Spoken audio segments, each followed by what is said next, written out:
다윗 왕에게 아내가 여러 명 있었죠. 여러 명 있었고 그 아내들마다 아이가 있었습니다. 그 중에 첫 번째가 이제 암논이라고 하는 아들이 있었는데 이 아들이 압살롬이라고 하는 배다른 동생의 여동생이죠. 그러니까 다말 그 여자도 배다른 동생인 거예요. 우리나라하고 달리 이스라엘은 친족 간의 결혼을 많이 했습니다. 왜냐하면 다른 민족과 섞이지 않기 위해서 유대인의 피를 그 혈통을 이렇게 고스란히 지키기 위해서 같이 그 친척끼리 또는 가족끼리 결혼을 하곤 했어요. 그러니까 아브라함도 말씀드린 대로 사라하고는 누이, 오빠, 친척 오빠 사이입니다. 그죠? 이스라엘에서는 그런 게 흔히 있었는데 역시 유대에 이런 문화가 있었습니다. 어쨌든 이 암논이 누구를 이 다말, 배다른 여동생인 다말을 좋아했던 거예요. 그런데 이 다말을 좋아하는 마음은 있는데 왕에게 허락을 받지 못할 것 같아서 전전긍긍하다가 어떻게 했습니까? 아픈 척하고 여동생이 와가지고 자기를 조금 보살펴 주면 좋겠다. 아버지한테 얘기하니까 왕이 어떻게 합니까? 와서 돌봐라. 오빠가 아프니까 가서 좀 먹을 것도 좀 해주고 좀 병문안을 해라. 이렇게 얘기를 했습니다. 지난 시간 얘기죠. 그래서 다말이 뭐 오빠죠. 사촌 오빠도 아니에요. 친오빠죠. 아버지가 같으니까. 그래서 과자를 해서 먹여주려고 하는데 사람들을 내보내고 억지로 욕을 보인 겁니다. 이 일로 인해서 이제 다말이 울면서 집으로 돌아왔는데 그 다말의 오빠인 압살롬이 이것을 보고 마음에 예, 예, 복수를 하려고 하는 마음을 품었습니다. 근데 우리가 아는 대로 전혀 내색을 하지 않았죠. 2년이 지난 후에 사람들이 생각할 때 이 일이 거의 잊혀갈 때쯤 돼서 그 형제지간을 다 불러요. 양털 깎는 날 다 불러서 잔치를 하니까 아버지도 오시고 형제들도 다 오십시오. 이렇게 얘기하는데 다윗은 어떻게 해요? 왕은 내가 갈 수 없다. 너한테 폐를 끼칠 것 같으니 갈 수 없다. 그러니 형제들끼리 불러서 잔치를 하도록 해라. 이렇게 얘기를 합니다. 암논도 그 자리에 참여하게 됐는데 압살롬이 어떻게 했다고요? 복수를 마음속에 오랫동안 간직하고 있었죠. 그래서 결국은 그 자리에서 암논을 죽입니다. 암논을 죽였다는 건 뭐예요? 왕자끼리 살인을 한 거죠. 그러니까 아버지에게 잡히면 죽는 거예요. 큰일 나죠. 그래서 어떻게 합니까? 그술 왕 달메에게로 도망을 갑니다. 이 그술은 외갓집인 거예요. 문제가 생기면 대부분 외가로 가죠. 예, 누구도 야곱도 외가로 도망갔잖아요. 그죠? 외가로 도망을 가서 있다가 3년이 지났습니다. 3년 동안 있는데 다윗이 암논도 아들이고 죽은 암논도 아들이고 그 암논을 죽인 압살롬도 아들인데 어떤 마음이 생기냐면 암논은 어차피 죽은 거예요. 그렇죠? 이제 죽은 그 아들이 돌아올 수는 없어요. 그걸로 이제 위로를 받고 이제 시간이 흘렀습니다. 그런데 살아있는 압살롬은 살아있지만 보지 못하는 거예요. 마음 가운데 굉장히 압살롬에 대한 마음이 이게 안타까운 마음이 있었다는 거죠. 그리워했습니다. 그래서 지난 시간에 말씀드린 사무엘하 13장 39절을 보면 이렇게 돼 있죠. 다윗 왕의 마음이 압살롬을 향하여 간절하니 암논은 이미 죽었으므로 왕이 위로를 받았습니다. 암논에 대해서는 위로를 받았어요. 이제 시간이 지나서 조금 무뎌진 거죠. 하지만 압살롬에 대해서 마음이 간절한 거예요. 아무리 나쁜 짓을 해도 자식인 거예요. 예, 그런 마음이 마음속에 있는데 그리워하기만 했지 어떻게 방법이 없는 거죠. 그래서 옆에서 누가 봅니까? 요압이 보니까 다윗이 그러고 있는 거예요. 오늘 1절을 보면 어떻게 합니까? 요압이 왕의 마음이 압살롬에게로 향하는 줄 알고. 예. 어쨌든 암논을 죽이고 도망을 가긴 했지만 내 자식인 거예요. 그죠? 그래서 그리워하고 있기만 한 그 아버지를 보면서 요압이 어떻게 합니까? 이거 좀 도와야 되겠다. 이런 생각을 하는 거죠. 그래서 이 드고아의 한 지혜로운 여성 한 명을 불러옵니다. 그래서 지혜롭다라는 말은 여러 가지로 해석을 될 수 있지만 자기가 생각한 것, 자기가 말하려고 계획한 것을 조리 있게 말하는 사람인 거예요. 그러니까 요즘에 이제 한국 사람들이 발표를 못한다고 할 때, 어떤 학생들이 발표를 잘 못한다 할 때 어떤 얘기냐면, 질문을 할 때 그 질문의 요지가 뭔지도 모르고 그냥 너무 쉽게 한다든가, 아니면 배우는 것의 내용을 잘 이해하지 못하고 질문을 할 때 문제가 되죠. 아예 발표도 못하는 건 기본이고. 근데 지혜롭다는 건 어떤 얘기입니까? 적절한 말을 지혜롭게 잘 얘기하는 거예요. 화가 났을 때든지, 화가 안 났을 때든지, 아니면 여유가 있을 때든지, 다급할 때든지. 이게 지혜롭게 말할 수 있는 능력이 되게 중요하거든요. 근데 드고아에 있는 이 여성이 그런 능력이 있었는가 봅니다. 얼마나 유명했길래 왕 앞에까지 가서 얘기를 하겠습니까? 이 요압이요, 이 드고아의 이 여인에게 이게 거짓말로 말을 만들어서 넣어주는 거예요. 어떤 내용이냐면, 이제 왕에게 가서 이렇게 얘기하는 거죠. 임금님, 저는 남편이 죽었고요. 두 아들이 있었습니다. 근데 형이랑 동생이랑 들에서 뭐 어떤 일이 있었는지 모르지만 싸우다가 그만 형이 동생을 쳐 죽였습니다. 그 동네 사람들이 이를 알고는 이제 형이 동생을 죽였으니 이 형도 죽여야 된다 이렇게 얘기를 하는데요. 그 이해가 되죠. 뭐 사람을 죽였으니 벌을 받아야죠. 그건 알겠는데, 그런데 만약에 첫째 아들 형을 죽이면, 장남을 죽이면, 둘째 아들은 먼저 죽었고 첫째 아들까지 죽으면 나는 혼자 남게 됩니다. 남편도 없고. 그러니 이 문제를 어떻게 합니까? 이렇게 얘기하는 거죠. 그 얘기는 뭐예요?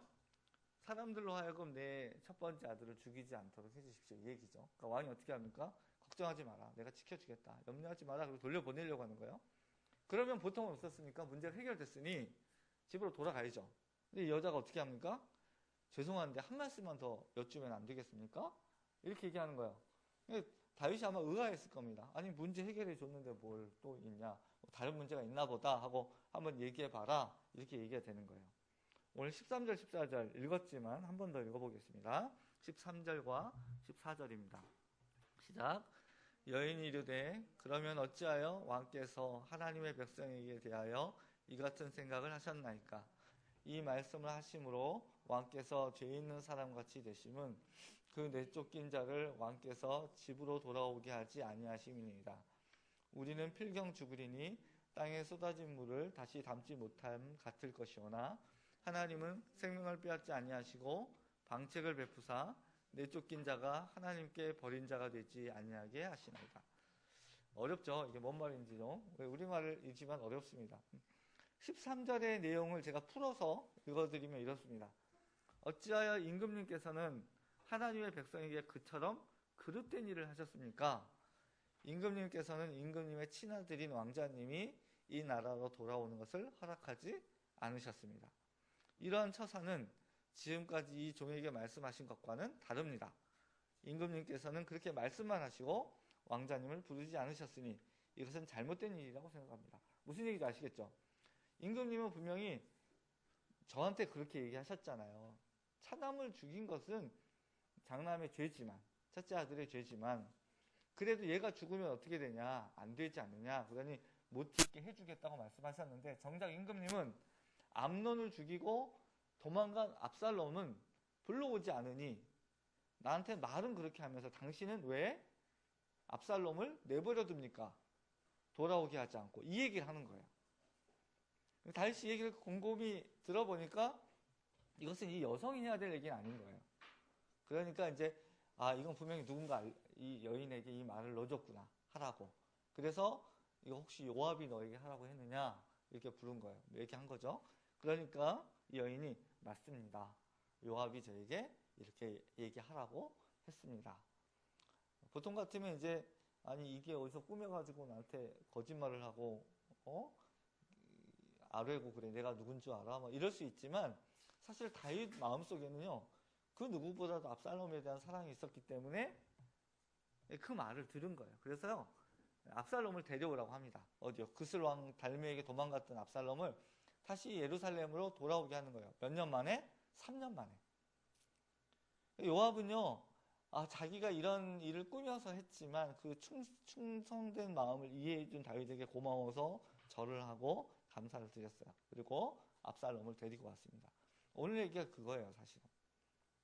그러니까 요압이 어떤 얘기를 한 거예요? 여인을 보내서 자기 얘기를 하는 것처럼 하면서 실상은 압살롬을 데려올 수 있도록 도망간 아들을 데려오고자 했던 내용이 오늘 본문의 대부분의 내용입니다. 그런데요, 압살롬이 예루살렘에 오자 다윗이 알 수 없는 명령을 내려요. 24절 읽겠습니다. 24절 시작. 왕이 이르되 그를 그의 집으로 물러가게 하여 내 얼굴을 볼 수 없게 하라. 하매 압살롬이 자기 집으로 돌아가고 왕의 얼굴을 보지 못하니라. 예루살렘으로 오게 했으면 어떻게 해야 돼요? 얼굴을 봐야죠. 너 이놈의 자식 왜 그렇게 나쁜 짓을 했어? 정말 그런 마음이었으면 나한테 얘기했으면 뭐 암논을 어떻게 처벌을 하든 어떻게 혼내줬을 때는 네가 직접 그렇게 할 게 뭐야? 너한테 아버지는 뭐냐? 뭐 이렇게 나무랄 수도 있고, 아니면 어쨌든 잘못을 했으니 얼마 기간 동안 벌을 받아라, 뭐 얘기할 수도 있는 거죠. 그런데요, 그냥 내 얼굴 보지 말고 집으로 돌아가, 이렇게 얘기한 거예요. 그러니까 다윗이요, 압살롬을 사랑했죠. 그렇지만 그걸 완전히 용서하기까지는 시간이 걸렸던 거예요. 그러니까 두 가지 감정이 교차돼 있었던 거예요. 하나는 뭡니까?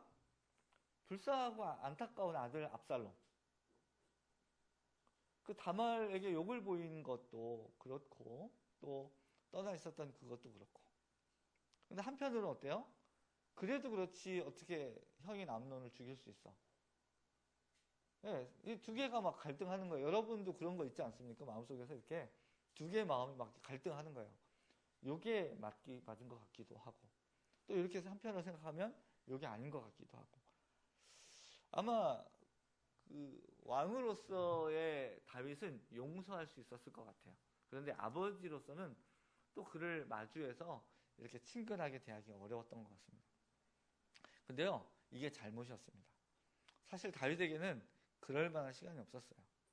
빨리 부자 간의 관계가 회복되어지고 용서를 했어야 되는데 그러지 않았다는 거예요.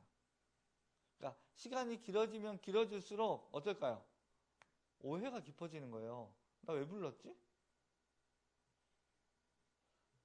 여러분, 여기서 우리가 볼 수 있는 게 뭐냐면요, 용서는 시간이 있다는 거예요. 적절한 때를 지나고 나면 다시 돌이킬 수 없을 때가 많이 있습니다. 오늘 압살롬과 다윗의 경우가 그랬습니다. 암논이 죽었어요. 그러면 그 다음 왕위를 이어받을 가능성은 누가 높아졌습니까?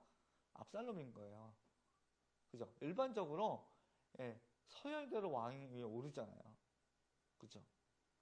이렇게 껄끄러운 상황이잖아요, 부자 간에. 그러면 왕위를 이어받는데도, 또 이어주는데도 이 과정은 굉장히 어려울 수밖에 없는 거예요. 이 사실을 우리가 대변하는 게 뭐냐면, 나중에 압살롬이요, 반역을 일으켜요. 아버지를 내쫓고 자기가 왕이 되려고 하는 쿠데타를 일으키는 거예요. 그러니까 불씨가 작다고 해서 무시해서는 안 된다는 거죠. 아예 불러오지를 말든가. 불러왔으면 어떻게든 이 문제를 해결했어야 되는데 그러지 않았다는 거예요. 여러분, 이 용서의 문제는요, 우리의 문제입니다. 불행이 닥치지 않으려면 하나님이 시간을 주셨을 때 용서를 빌고 또 용서를 해주고 온전한 관계를 이루는 게 되게 중요하다는 거예요. 여기서 영적인 교훈을 하나 찾아보면 용서는 결국 누구를 위한 것입니까? 자기 자신을 위한 거예요. 다윗이 압살롬을 진심으로 용서하는 액션이라도 취했다면, 좀 용기가 필요했고 어려웠더라도 압살롬을 용서해 주려고 결단을 했다면 나중에 압살롬이 아버지를 내쫓고 왕이 되려고 하는 그런 문제는 없었을 거라는 거예요. 옛말에 이런 말이 있습니다. 은혜는 잊지 말고 서운한 것은 잊어버려라. 그러니까 차라리 용서하고 잊어버리는 게 지혜라는 거예요. 이것이 지혜로운 삶의 선택이고 그런 삶이고 선택이라는 거죠. 뭐 어떤 사람이 나한테 이렇게 기분 나쁘게 하고 마음을 어렵게 했다 그러면 마음을 가지고 있으면 어떻습니까? 하루 종일 그것이 나를 붙들고 있어서 어떤 일을 못하게 해요. 모든 일이 엉키게 된다는 거죠. 그래서 오늘 말씀을 통해 우리에게 주시는 건 뭐예요? 엉키기 전에 잊어버리고 용서하는 훈련이 우리에게 있어야 한다. 그래서 신약성경에서 예수님이 뭐라고 합니까? 원수를 내 몸과 같이 사랑하라. 내가 사랑하는데 어떻게 원수가 돼요? 그러니까 그 얘기는 뭐냐면 원수 자체가 없다라는 거예요. 용서를 삶 가운데서 실천하고 실현하라. 이런 말씀을 우리에게 주신 거죠. 물론 쉽지 않습니다. 어렵지만 예수님은 우리에게 그렇게 말씀하고 계신다. 오늘 본문을 통해서도 결국 용서의 문제는 누구의 문제다? 내 자신을 위한 것이다 라는 걸 알 수 있습니다. 25절부터는 압살롬 얘기가 전개되는데요. 아마 용모가 굉장히 탁월했던 모양입니다. 25절과 26절 한번 읽겠습니다. 시작. 온 이스라엘 가운데에서 압살롬같이 아름다움으로 크게 칭찬받는 자가 없었으니 그는 발바닥부터 정수리까지 흠이 없음이라. 그의 머리털이 무거움으로 연말마다 깎았으며 그의 머리털을 깎을 때에 그것을 달아본즉 그의 머리털이 왕의 저울로 200세겔 되었다. 머리가 길고 무거운 게 뭔지 잘 모르겠죠. 옛날에 이런 거 생각하면 됩니다. 이게 요즘에도 머리 팔죠. 길고 잘 예쁘게 건강한 머릿결 이렇게 여성들이 깎아서 팔면 이게 인형이나 또는 뭐죠? 그 마네킹이나 또는 가발로 잘 쓰이잖아요. 아마 고디에도 그런 데 쓰였던 것 같아요. 굉장히 잘생겼던 것 같아요. 아마 정우성, 장동건 뭐 이 정도 됐을래나? 제가 볼 땐 그보다 훨씬 나았던 것 같습니다. 성경의 표현대로 하면 발부터가 아니에요. 발바닥도 아름다웠대요. 그죠? 발바닥부터 정수리가 어디입니까? 맨 위에잖아요. 거기까지 흠이 없대요. 압살롬은 머리숱이 많았고 매우 아름다웠다고 성경이 얘기하죠. 이 얼마나 잘생겼으면 모든 사람들의 그 이스라엘 사람들의 마음을 사로잡을 정도였어요. 그 여성들한테 인기 있는 남성이 있죠. 또 남성들한테 인기 있는 여성이 있어요. 예쁘고 잘생기고. 그런데 모든 사람한테 그 사랑을 받을 만한 외모는 찾기 어려워요. 그러니까 여성들에게도 아름답지만 남성들이 봐도 아름답고 또 남성들이 보기에도 아름답지만 여성들이 보기에도 아름답고 어른들이 보기에도 와, 저 사람 정말 멋지다 하는 사람이 있으면서 동시에 젊고 어린 사람들이 봐서 와, 저 사람 이렇게 얘기할 수 있는 그런 사람 찾기 어렵거든요. 근데 성경은 압살롬이 그런 사람이라는 거예요. 아마 누가 봐도 장차 임금이 될 사람이라고 생각했을 거예요. 근데요, 여러분, 사실은 그 아름다운 외모가 문제였습니다. 그러니까 잘생긴 게 문제인 게 아니라 그 잘생긴 것 때문에 파급되어지는 효과가 문제였다는 거예요. 전에 이스라엘 백성들이 외모 때문에 마음을 싹 뺏긴 적이 한 번 있습니다. 그래서 낭패를 단단히 봤죠. 누구였죠? 사울을 보면서 사람들보다 어깨 위나 더 했다. 굉장히 준수하고 우리 요즘 표현으로 얘기하면 상남자였다. 이렇게 얘기를 합니다. 그죠? 근데 그 사울이 왕이었을 때 하나님이 사무엘을 다윗에게 보내서 기름을 부으면서 어떤 말씀하셨습니까? 내가 보는 것은 사람과 같지 아니하니 사람은 외모를 보거니와 나 여호와는 중심을 보느니라. 오늘날에도 하나님은 외모가 아니라 중심을 봐야 한다고 말씀합니다. 우리도 외적인 것들의 마음을 좀 뺏기곤 합니다. 그죠? 좀 있어 보이는 사람, 또 잘생기고 예쁜 사람, 좀 배운 것 같은 사람, 조금 뭔가 달라 보이는 그런 사람들의 우리의 마음을 뺏겨요. 그런데요, 성경은 이스라엘이 세상적인 가치와 기준에 의해 무언가를 결정했을 때 위기가 찾아온다는 것을 가르쳐 줍니다. 오늘날 그리스도인들도 마찬가지입니다. 세상적인 가치와 기준에 마음을 뺏기기 시작하면 그 사람은 100% 위기에 처하는 거예요. 그래서 우리가 하나님의 기준, 하나님의 가치를 이해하는 게 매우 중요합니다. 왜요?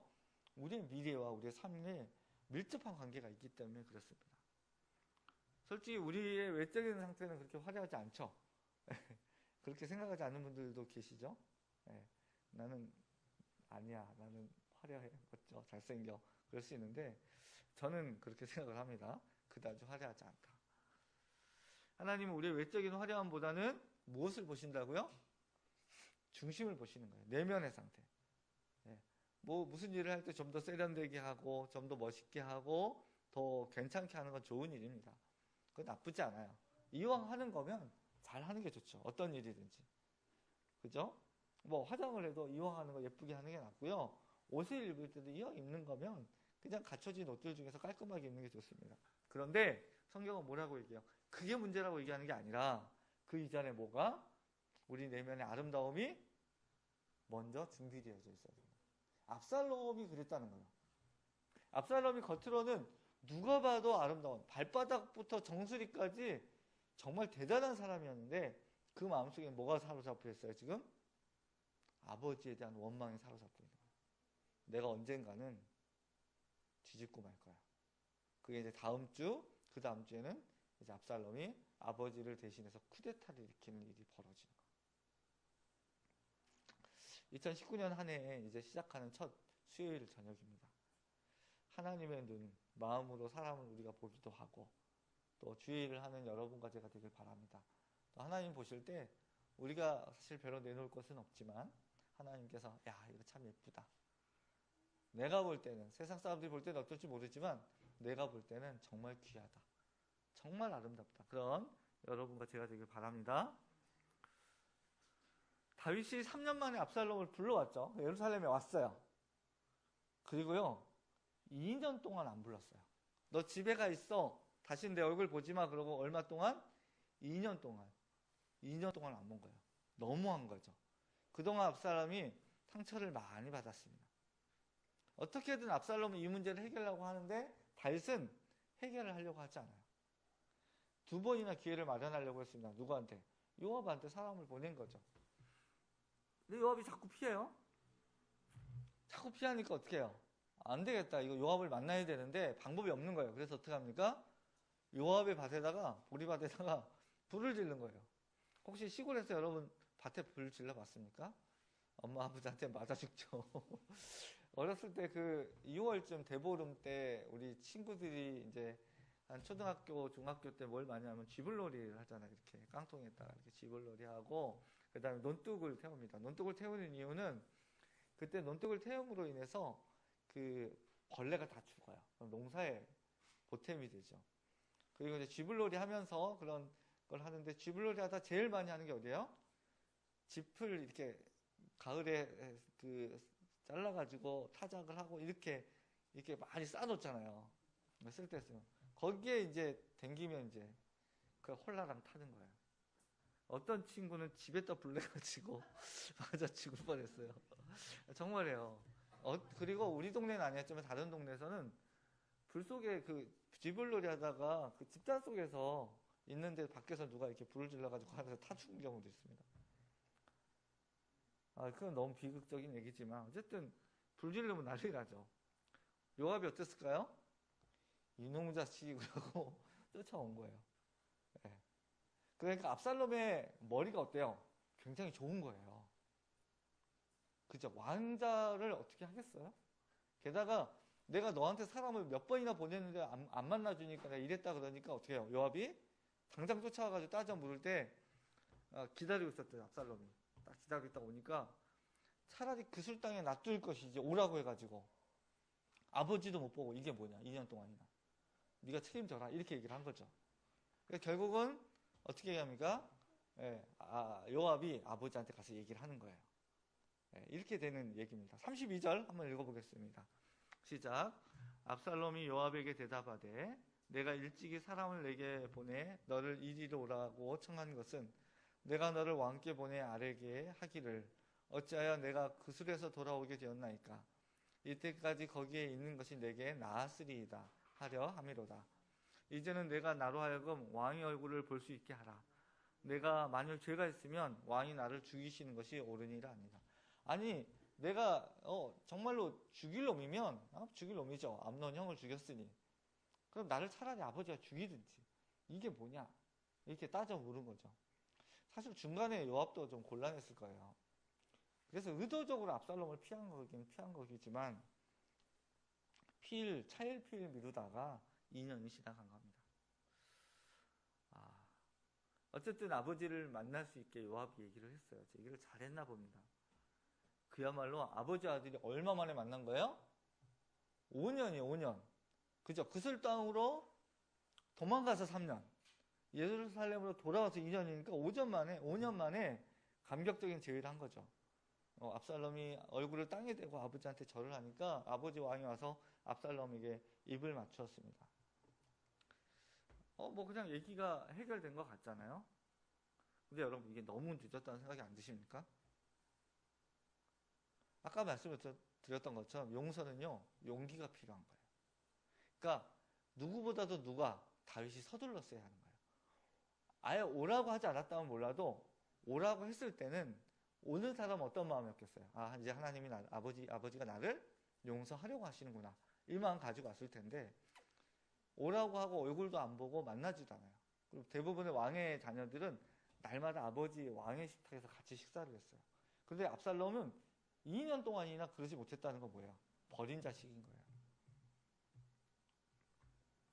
다윗이 압살롬을 사랑했고 그를 안타까워했잖아요.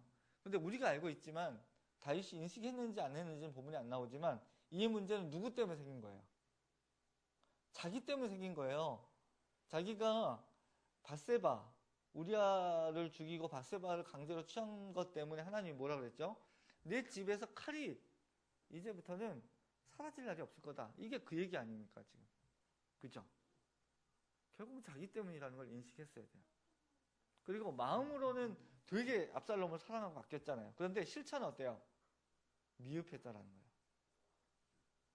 그러니까 여러분 이게 되게 중요합니다. 마음으로는 그 사람 내가 좋아해.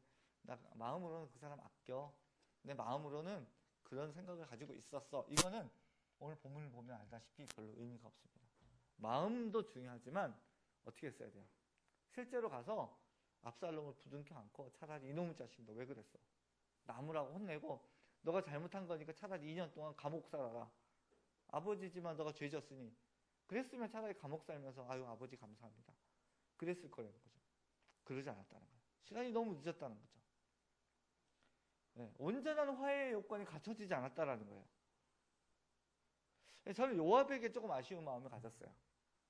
아니 예루살렘을 오게 했으면 조금 더 신경을 써야 되지 않을까요? 다윗이 주저주저 할지라도 용기를 내서 했어야 됐다는 거죠. 왜요? 이 2년 때문에 결국 어떤 문제가 생겼다고요? 아버지와 아들 간에 왕권을 둘러싸고 칼을 들고 싸우는 문제가 생겨요. 나중에 압살롬이요 왕위를 차지하고 다윗을 쫓아내요. 그래서 다윗이 평생 전쟁터에서 어떻게 했어요? 잔뼈가 굵은 사람이에요. 그래서 다시 왕위를 되찾습니다. 그럼 압살롬 어떻게 됐을까요? 결국 죽임당합니다. 압살롬이 제발 다윗이 그래요. 제발 압살롬은 죽이지 말라고 부탁하는데 다윗의 부하들이 압살롬을 가만두지 않아요. 죽여요. 압살롬이 죽었다는 얘기를 듣고 다윗이 18장 보면 이렇게 얘기합니다. 사무엘하 18장에 보면 내 아들 압살롬아, 내 아들 압살롬아, 차라리 내가 너를 대신해서 죽었더라면 압살롬 내 아들아, 내 아들아. 그리고 통곡을 해요. 네, 18장에 보면 그렇습니다. 사무엘하 18장 33절에 보면 사실 이게 다윗의 원래 마음인 거예요. 그죠? 여러분 아버지와 아들 간의 왕위를 가지고 쟁탈전이 벌어진 게 여러분 처음인 것 같죠? 아주 오래된 역사입니다. 이런 인류의 비극을 끝내기 오신 분이 한 분 계십니다. 그분이 누구죠? 예수님이에요. 에덴 동산에서 아담과 하와가 선악과를 따먹은 이유가 뭡니까? 맛있어서? 한번 먹고 싶어서? 물론 그런 의미도 있었겠지만 그 내면에 뭐가 있었습니까? 하나님처럼 되려고. 그게 뭐예요? 압살롬이 아버지 왕의 자리를 쿠데타로 차지하려고 했던 것처럼 인류가요 하나님 자리를 차지하려고 했다는 거예요. 그래서 오늘날도 많은 사람들이요 내가 하나님인 줄 알고 믿고 살아요. 그러니까 하나님 필요 없는 거예요. 하나님을 믿느니 내 주먹을 믿어라. 이건 아주 오래된 이야기일 뿐이고 이렇게 얘기 안 해도 내면 속에는 뭡니까? 내가 왕이고 내가 주인이고 내가 하나님인 거예요. 이거는 하나님 앞에서 쿠데타를 일으킨 범죄입니다. 즉 절대로 하나님 앞에서 용서받을 수 없는 죄라는 거예요. 그런데 예수님이 이 문제를 해결하기 위해 이 땅에 오셨습니다. 에베소서 2장 13절 14절은 이렇게 말씀합니다. 이제는 전에 멀리 있던 너희가 그리스도 안에서 그리스도의 피로 가까워졌느니라. 그는 우리의 화평이신지라. 둘로 하나를 만드사 원수된 것 곧 중간에 막힌 담을 자기 육체로 하시고. 그러니까 우리가 서로 원수되었던 거예요. 마치 아버지 다윗과 아들 압살롬이 이렇게 원수되었던 위치에 있었던 그 자리에 요압이 그 역할을 못했다는 거죠. 그런데 하나님 아버지와 원래 자녀되었던 우리가 하나님처럼 되려고 하나님 자리를 찾으려 하려고 사는 우리가 다시 하나님 자녀로 회복하게 된 건 누구 때문이에요? 그 자리에서 죽음을 무릅쓰고 죽으면서 우리를 구원하신 예수님의 은혜 때문이라는 거예요.